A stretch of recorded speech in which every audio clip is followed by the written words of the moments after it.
good morning. It's good to see you. It's good to see you too. I'm so excited. We're all going to learn about some of the items that you use in your tribe to celebrate the Lumbee Indians and their culture and their traditions. So can you talk to us about a couple of things? Absolutely. One of the things that we use a lot is sage. And sage is bundled and burned and used in different ceremonies. One being to cleanse a person or to cleanse a room.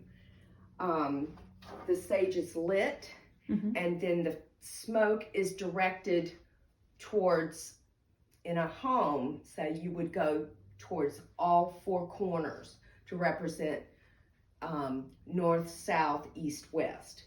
And it is also used in smudging ceremonies for young men. Once the sage has been finished, you place it into your abalone stone and you allow it to go out on its own. Another item that I keep in my home is sweetgrass. And yes, it's called that because it does smell very good. Some sweetgrass is used for basket weaving. Another item that I brought today is a small drum that's made out of turtle.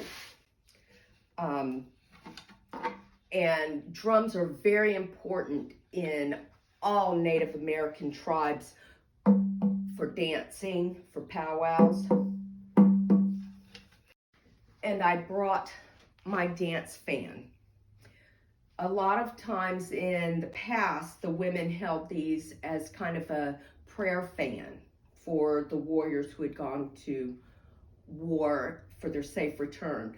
Now it's usually used during ceremony dances, during powwows. Now this is my special item. This is a Native American flute, and it was made by my nephew, Ryan Brewington, who is quite an artist. Not only does he carve things as delicate as this native flute he made for me, he carves totem poles.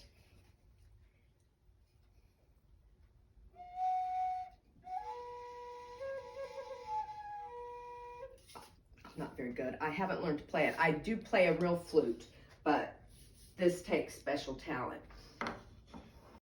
I did wear my choker today that one of my brothers gave to me.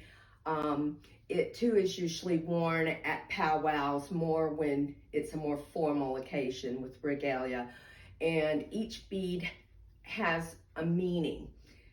And forgive me if I forget one of them. White is peace. The bluish green is for healing and health. Red is for Mother Earth, and it's also for war. The yellow is for not monetary gain, but tranquility. Like wealth? Yes. So, and each of those are different. Now, the Lumbee tribe, our spirit animal is the turtle. And even the complex of the Lumbee Cultural Center is in the shape of a turtle from an aerial view. Can I see your earrings? Oh, absolutely. Tell me about your earrings. Thank you. This is especially precious to the Lumbee tribe. It's in the shape of the bottom of a pine cone. And that is the symbol of the Lumbee people. We are the only ones that have this symbol. And it was first produced in a quilt square. And everything has the pine cone pattern. Well, it's the pine cone pattern. It's like if you took a pine cone and turned it over. And the area in Robeson County has a lot of pine trees. So the pine cone was important. That area is still, the majority of the people that live in Robeson County are Lumbee Indians. I was going to ask, what part of North Carolina would you find a larger population of the Lumbee Indians. And did they start out there, or did they just kind of settle there? That's a very good question.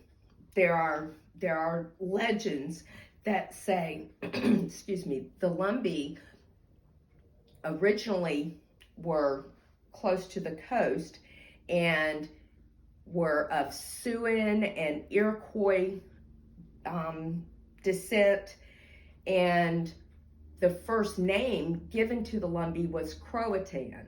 And I don't know if you recognize that word, but that's what was carved on the tree and left behind by the lost colony. And as they moved inland, as the Europeans came in, they settled around the swampy area and the Lumbee River, or the Lumber River. And that's where the name Lumbee comes from, which the tribe itself gave it that name. The Lumbees are a recognized tribe in North Carolina. We are continuing to fight for federal recognition, but we are the largest Indian tribe east of the Mississippi, and I am very proud to be one of its members. Well, thank you. That is great. So did you know if your tribe were to have been one of those that built mounds?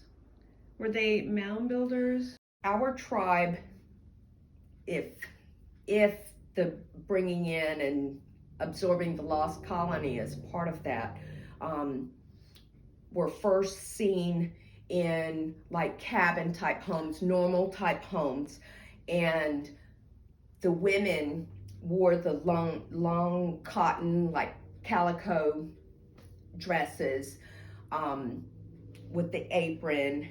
There were a lot of our tribal language. Everything was kind of lost from the Europeans pushing you more inland toward the mountain area from the coast. And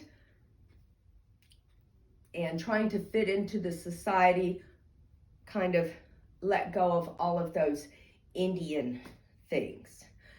And the tribe is fighting back and saying, no, our history matters. And so we're trying to bring back a lot of those traditions.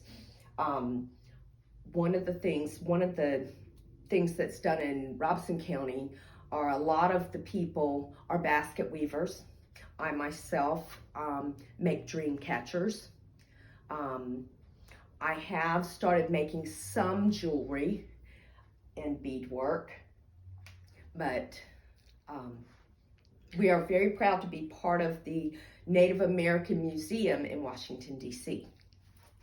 Is it safe to say that you traded regularly, do you suspect, early on when the settlers came into the area? Absolutely. What types of things did you trade?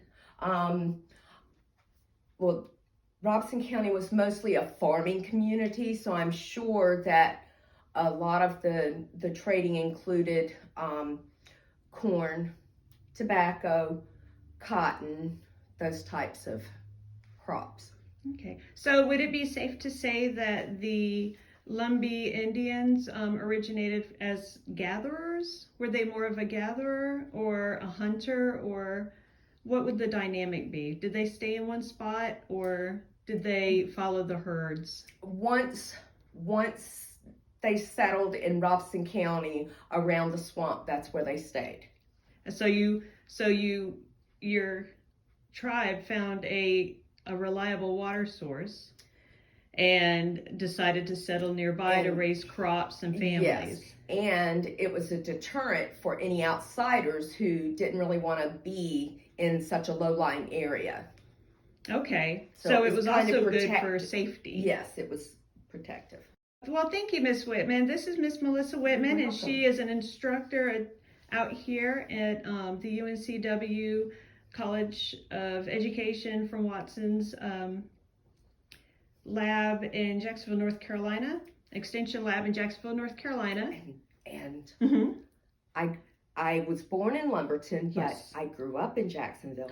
and I actually went to Morton Elementary School, but only for 1 year. Yep. That's awesome. And actually, and not only that, but Miss Wittman's daughter is also studying right now to be a teacher. So you never know, you might find Miss Wittman's daughter around too, teaching in one of your schools. Well, thanks for visiting with me today. See you All right. later. Bye. Thank you so much.